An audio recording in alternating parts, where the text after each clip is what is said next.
Assalamualaikum warahmatullahi wabarakatuh. Salam sejahtera untuk kita semua. Bapak Ibu Asesor yang saya hormati, perkenalkan saya Dr. Insinyur Nanda Suri Aini STMT, dosen pada Home Base S1 Teknik Kimia, Fakultas Teknik Universitas Syah Kuala. Video ini merupakan bentuk pernyataan diri dosen dalam unjuk kerja Tridharma Perguruan Tinggi atau PDD UKT-PT kategori pengajaran yang saya susun dalam rangka mengikuti proses sertifikasi dosen gelombang 1 yang diselenggarakan oleh Kemdikti-Saintek tahun 2026.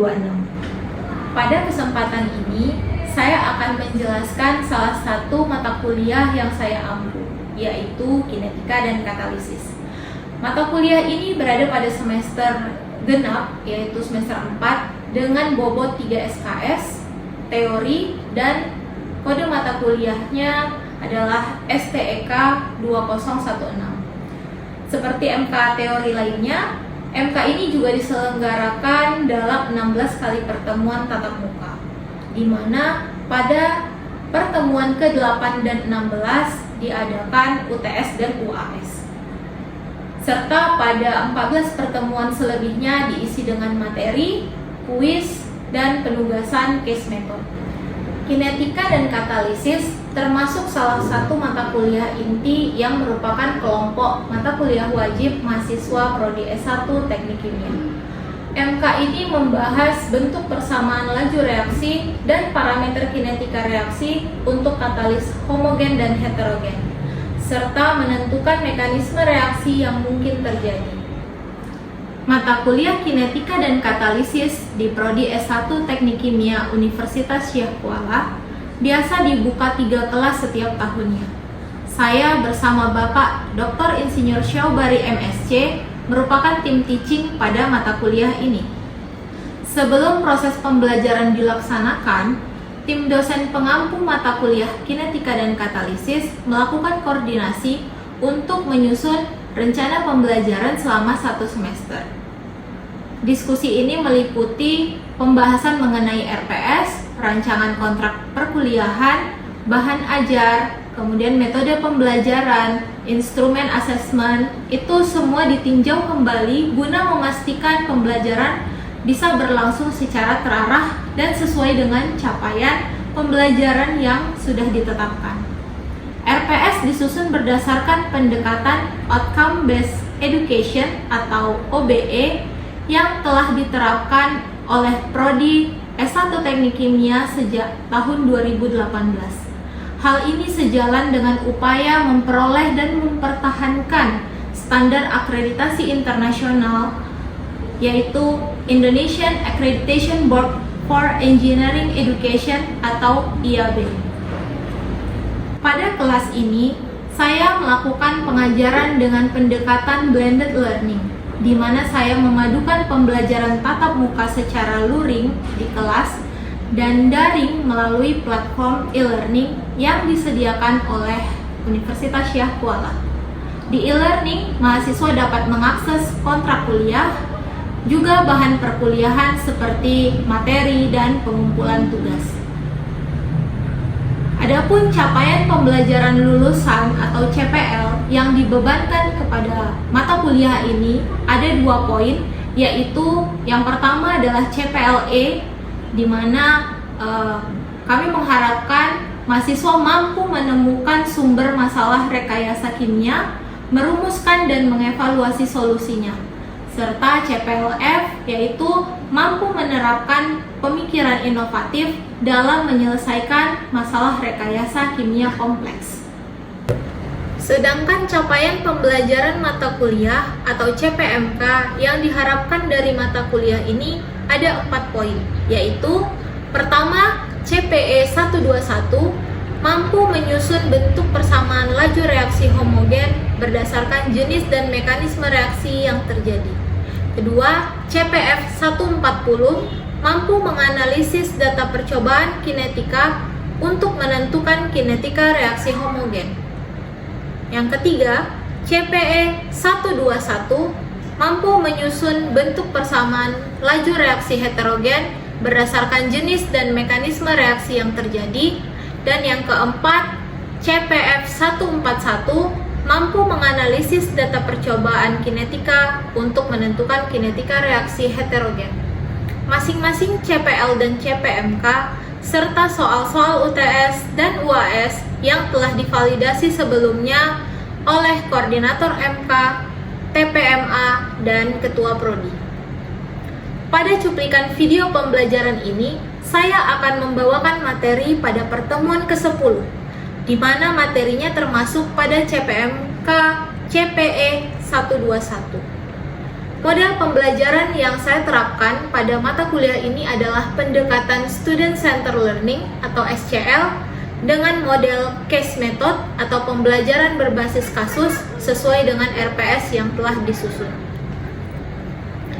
Metode yang saya gunakan di kelas meliputi ceramah interaktif dan diskusi dua arah.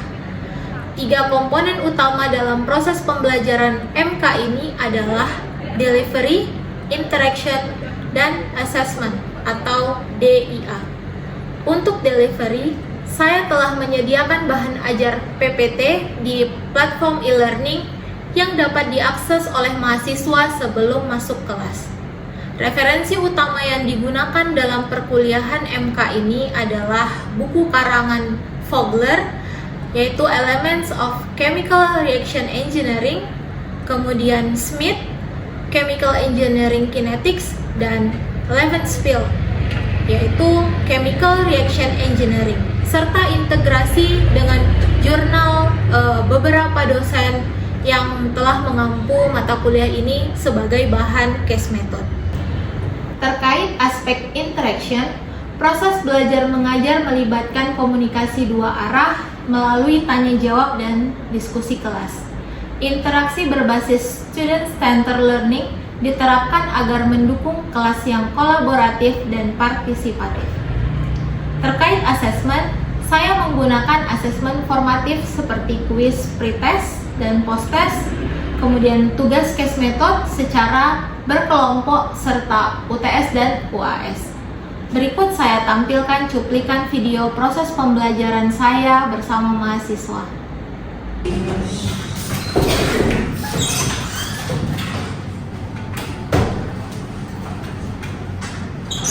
Assalamualaikum. Waalaikumsalam warahmatullahi wabarakatuh. Selamat siang. Siang, Bu. Sebelumnya udah isi absen? Udah absen di aplikasi? Sudah, Bu. Pastikan sudah absen ya, karena nanti tidak terbaca di sistem, nanti dikira absen lagi ya kan? Baik, Bu. Kita mulai perkuliahan ya. Baiklah adik-adik, hari ini kita akan masuk ke pertemuan sebelum atau pertemuan kedua dengan saya. Sebelumnya kita mulai dulu kelas ini dengan berdoa. Semoga materinya bisa saya transfer dengan baik dan bisa dapat ilmu yang bermanfaat. Berdoa menurut ajaran dan kepercayaan masing-masing. Berdoa dimulai. Berdoa selesai. Nah, hari ini hari Senin ya. BTW gimana hari weekendnya? Udah banyak tugas nggak? Udah banyak tugas ya. Tapi semoga sempat istirahat ya kan.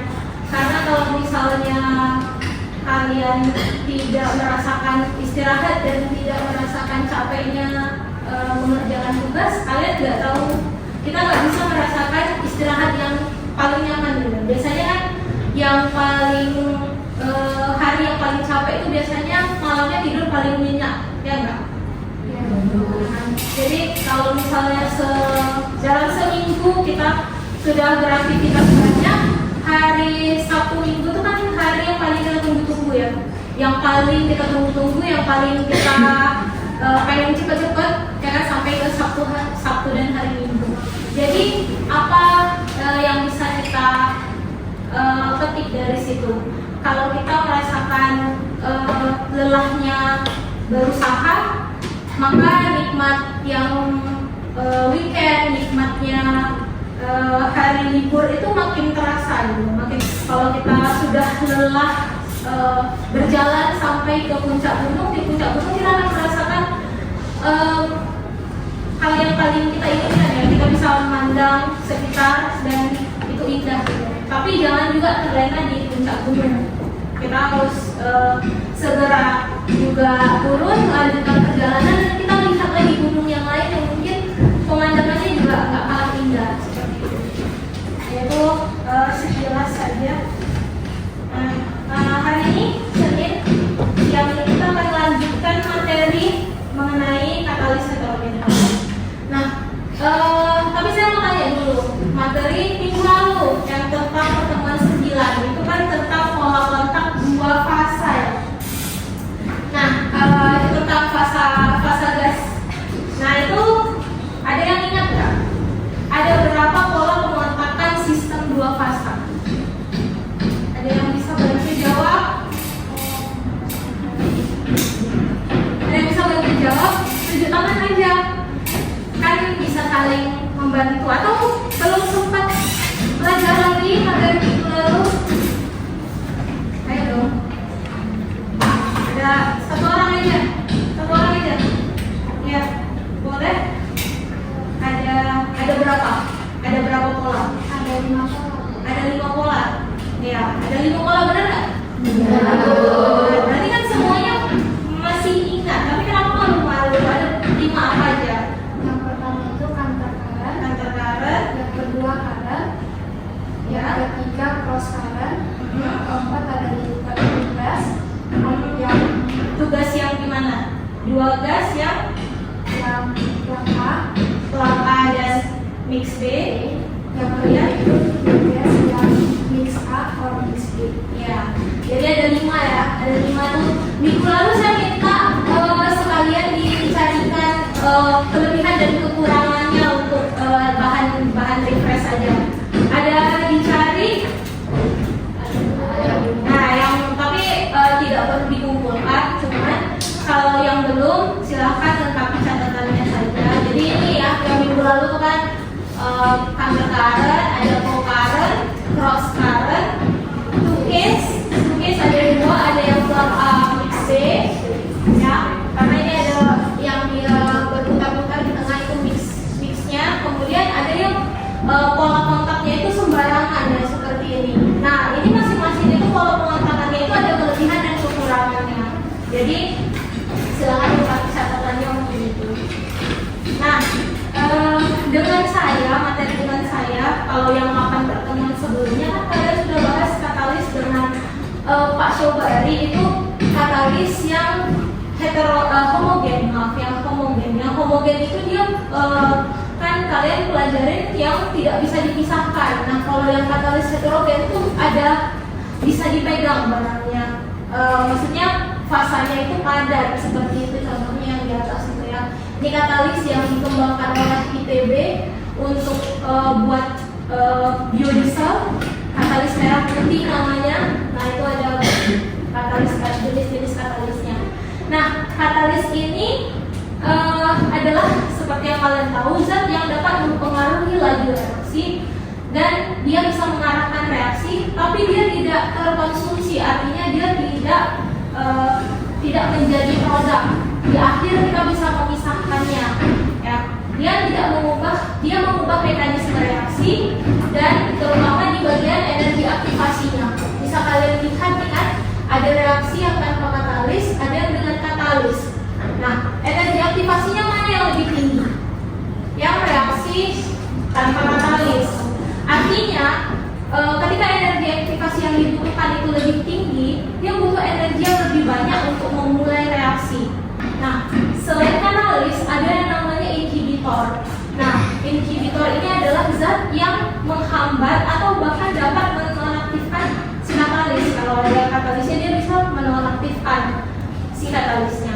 Nah, katalis heterogen ini adalah katalis di mana reaktannya.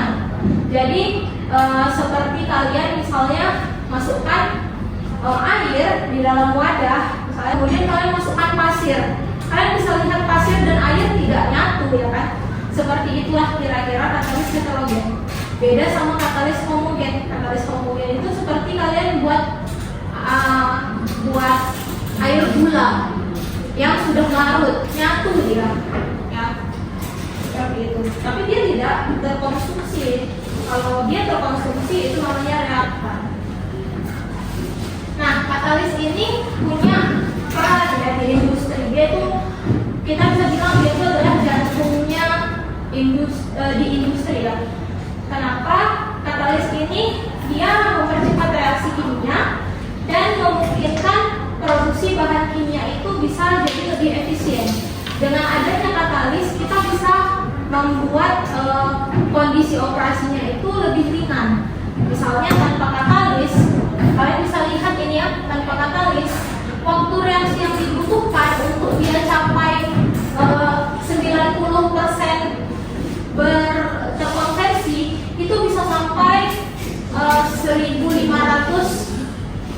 menit, jam, ya kan, satuan waktu. Bedakan dengan kondisi yang dengan waktu yang sama dengan katalis itu tidak sampai 200 menit dia sudah stabil ya, sudah konversinya mencapai 90%. Nah, apa dampaknya? Dampaknya dari situ. Ketika katalis reaksi kita pakai katalis itu otomatis kita akan memperpendek waktu operasi ya, waktu reaksi gitu. Ya kan? Memperpendek waktu reaksi artinya akan membuat energi semakin sedikit yang digunakan. Karena ini sampai 1 minggu baru terjadi konversi 90%. Dengan ini mungkin ya 1 jam sudah sampai 90% ya kan. Artinya ujung-ujungnya akan ke ekonomi. Selain itu nomor 2, dia akan menjaga keberlanjutan. Artinya kan katalis ini lama-kelamaan dia akan menurun kualitasnya dan harus kita ganti dengan katalis yang lain seperti itu. Kemana katalis yang sebelumnya akan dibuang juga kan ke limbah. Nah, semakin panjang kita bisa memakai katalis ini kan membuang ke limbah itu semakin sedikit ya. Dan beberapa katalis itu juga meningkatkan selektivitas. Jadi selektivitas itu misal kita mau membuat biodiesel. Nah, biodiesel dengan katalis yang spesifik, biodieselnya terbentuk daripada ada produk sampingnya. Ya, kalau dalam pembuatan biodiesel ada produk samping namanya gliserol. Nah, kalau kita fokusnya adalah membuat si biodiesel, maka katalis yang digunakan ada banyak pilihan ya. Kalau misalnya di kimia itu ada, di industri itu ada banyak katalis seperti yang tadi ya, contohnya ya, katalis merah putih itu. Nah, jadi itu nomor 2. Yang ketiga adalah kemurnian dari bahan baku. Katalis ini juga bisa membantu memurnikan bahan baku ini, terutama di industri petrokimia dan oil and gas ya, seperti minyak bumi, di bagian perengkahan. Ini 3 kelompok utama katalis yang kalian sudah sempat pelajari dengan dosen sebelumnya, itu yang homogen ya. Kemudian ada beberapa mungkin yang biokatalis sempat disebut. Nah, dengan saya yang heterogen, di mana dia seperti ini biasanya di dalam reaktor itu diletakkan katalis heterogennya, kemudian dilewatkan reaktannya. Jadi dia akan masuk melewati pori-pori dari katalisnya itu. Nah, jadi dia akan lebih mudah diperoleh kembali dan biasanya bisa diregenerasi, bisa digunakan beberapa kali kalau katalis padat ini. Beda sama katalis yang cair, karena dia untuk mendapatkan kembali lebih sulit karena dia nyatu seperti itu. Contoh-contohnya, contoh reaksi yang pakai katalis padat tuh kayak itu ya, Haber-Bosch, kemudian catalytic cracking, hidrogenasi. Seperti kalian pasti tahu pernah konsumsi mentega? Nah, mentega itu tadinya bentuknya cair. Yang kalian lihat, yang kalian beli di pasar bentuknya padat. Bagaimana merubah cair menjadi padat? Dengan cara hidrogenasi ini dan menggunakan katalis padat. Jadi bagaimana dia bisa berubah itu dari minyak yang bentuknya cair? Nah, gugus fungsinya akan dihidrogenasi. Jadi ada pemutusan ikatan hidrogen di situ, sehingga kalau kalian ingat dulu kan dari SMA ada belajar gugus fungsi. Kalau minyak itu ada yang gugus fungsinya gugus fungsi rangkap. Nah, gugus fungsi rangkap yang dengan hidrogen itu diputus sehingga yang rangkap-rangkap itu menjadi gugus yang jenuh. Nah, jenuh itu membuat dia jadi padat. Jadi yang rangkap-rangkap itu diputus ikatannya jadi jenuh sehingga dia akan memadat seperti itu. Nah, itu prosesnya namanya hidrogenasi. Itu menggunakan katalis. Ini perbandingannya ya, fasenya. Kalau heterogen sudah pastinya berbeda dengan reaktannya. Kemudian kontaknya, kalau di homogen kelebihannya ketika dia homogen itu lebih nyatu dia antara reaktan dan katalisnya, sehingga biasanya konversinya lebih tinggi. Memang konversinya lebih tinggi, tapi di heterogen dia terjadi reaksinya di permukaan situs aktif. Kemudian dari segi pemisahan lebih unggul heterogen. Karena apa? Mudah untuk diperoleh kembali produk dan dipisahkan produk dengan katalisnya. Kemudian kelebihannya ini cocok untuk kontinum. Makanya heterogen lebih banyak dipakai di pabrik, di industri. Sedangkan homogen ini seringnya di lab ya. Karena dia lebih mudah dikontrol dan selektivitasnya lebih baik. Nah, ini mekanisme reaksi untuk yang heterogen. Beda dengan homogen, ya, karena dia bisa nyatu. Kalau untuk heterogen, kira-kira seperti ini kan. Tadi dia bentuknya material ya, bisa ada yang berbentuk honeycomb atau sebagainya. Tapi kita anggap seperti ini ya, dia material yang bentuknya bulat seperti itu kan. Nah, jadi mekanisme dari si katalis heterogen ini untuk dia ada yang pertama itu perpindahan massa A dari fasa fluida ke fasa interface. Jadi massa fluida itu massa yang dari luar ya kan, misalnya fluida cair ya. Nah, dari luar ke belum masuk ke dalam materinya ini, masih di luar seperti ini. Ini posisi nomor 1 nih. Di interface-nya, di antar mukanya. Kemudian ini tahap pertama. Kemudian yang kedua itu perpindahan massa A atau reaktan A masuk ke dalam porinya. Jadi ibarat dari dia luar, kemudian dia masuk ke dalam dia melewati pintu ya, baru pintu pertama. Kemudian yang ketiga itu adsorpsi A. Dari depan pintu itu dia masuk ke dalam menyusuri ini. Jadi di dalam itu ada banyak pori-porinya, ada seperti lorong-lorong labirin seperti ini. Nah, semakin masuk. Kemudian yang keempat, dia sudah masuk, dia akan mencari posisi fase aktif. Ibarat dia dari luar tadi kan masuk ke depan pintu, kemudian dia masuk, lihat dulu ruangannya, kemana posisi fase aktif. Artinya kalau kita ibaratkan seperti kelas, dia belum duduk, tapi dia masih melihat posisi kursi mana yang kosong. Nah, itu tuh seperti tahapan nomor 4, tahapan nomor 3 dan nomor 4. Kemudian setelah dia memilih kursi yang kosong, misalnya dia mau duduk di sini. Nah, ini adalah fase aktif, kosong, tidak ditempati oleh orang lain, gitu kan? Tidak ditempati oleh zat yang lain. Nah, dia duduk di sini. Ketika dia duduk di sini, baru dia mulai belajarnya. Itulah ibarat reaksi pada permukaan katalis. Dia sudah menentukan lokasi dia akan melangsungkan reaksi. Kemudian setelah reaksinya selesai, seperti setelah kalian selesai dari kelas ini, kalian akan meninggalkan tempat duduk itu kan. Nah, itu adalah nomor 5, namanya desorpsi. Dia akan kembali ya, keluar seperti itu.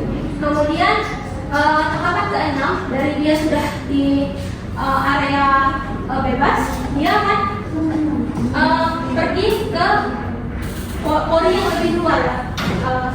Seperti dari 4 ke 5. Kemudian dari 5 ke 6 itu perpindahan massa dari massa P itu adalah produknya yang sudah terjadi tadi reaksi, perpindahan massa P dari interior katalis ke interface, ke depan pintu sebelum dia akhirnya ke nomor 7, perpindahan dari interface ke luar ya, dari interface ke fasa fluida atau ke luar balik ke fluidanya. Nah ini tipe-tipe katalis. Jadi katalis padat itu ada banyak tipe sebenarnya. Nah, yang paling sering ya kalau misalnya di lab itu digunakan itu yang tipe poros dan molecular shift. Sebenarnya molecular shift juga termasuk ke dalam tipe poros. Cuman molecular shift ini dia lebih ukurannya lebih seragam seperti itu. Nah, sedangkan yang poros itu contoh-contohnya itu adalah silika alumina seperti itu yang luas permukaannya itu sekitar 300 meter kuadrat per gramnya. Jadi cukup luas ya, lebih luas daripada lapangan sepak bola bahkan. Kemudian dari molecular shift itu contohnya ada zeolit dan clay. Kemudian ada namanya monolit. Nah, monolit ini kelebihannya dia mengurangi pressure drop ya. Banyak juga digunakan di industri. Dia tahan transfer panas. Contohnya itu di catalytic converter. Bentuknya seperti ini. Ya, jadi kok kalian lihat sarang lebah ya, segi 8 seperti itu. Kemudian ada yang supported dan unsupported. Jadi ada beberapa katalis itu yang dia selain fasa aktif yang si PT, platina, nikel seperti ini. Nah itu dia diikuti oleh supportnya seperti Al2O3, SiO2 seperti itu. Kemudian aplikasinya di sini tuh ada produksi benzen dari sikloheksan. Kemudian ada produksi asam sulfat. Dalam produksi asam sulfat ini juga ada pakai di sini ada pakai V2O5 strip SO2 untuk mengubah SO2 menjadi SO3. Kemudian di industri pupuk di steam reformingnya juga ada pakai nikel Al2O3. Itu untuk gas menghasilkan gas CO dan 3 gas H2 di sini. Kalau visualnya kira-kira seperti ini ya, jadinya disusun katalisnya kayak gini. Nah ini kan ada nih sela-selanya. Kemudian di katalis ini juga dia kan berporing. Nanti akan dilewatkan fasa gas, fasa fluida lah. Jadi dia akan melewati dan dia kontak dengan katalis ini seperti ini, balik kayak gambar yang tadi, mekanisme yang tadi. Saya minta ini kalian, ini kelas ada berapa? 30 ya, 30. Nah kalian buat kelompok, yang satu kelompok itu 4 mahasiswa. Ini saya sediakan ada beberapa jurnal di sini. Kalian bisa ambil yang salah satu dari beberapa jurnal di dalam itu. Saya sediakan ada banyak jurnal. Nah ini ada beberapa pertanyaan yang saya sudah siapkan general untuk bisa dijawab untuk ngambil jurnal manapun ya di situ. Nah kalian bisa tulis di double folio. Minggu depan kita akan pelajarin ya. Jadi ini baik by kasus seperti itu. Untuk pertemuan minggu depan ini karena reaksi dari katalis heterogen ini terkait dengan proses adsorpsi, maka kita akan review juga proses adsorpsi ya, mengenai tinjauan bentuk adsorpsi, kemudian mengenai isotom. Jadi ada 2 isotom, isotom Moyer dan isotom Freundlich. Kemudian bagaimana menghitung luas permukaan katalis, karena kita tahu tadi katalis itu luasnya bisa beda-beda ya. Kemudian ada volume porinya, kita tahu porinya banyak ya, porinya ini berkaitan sama luas permukaan juga. Dan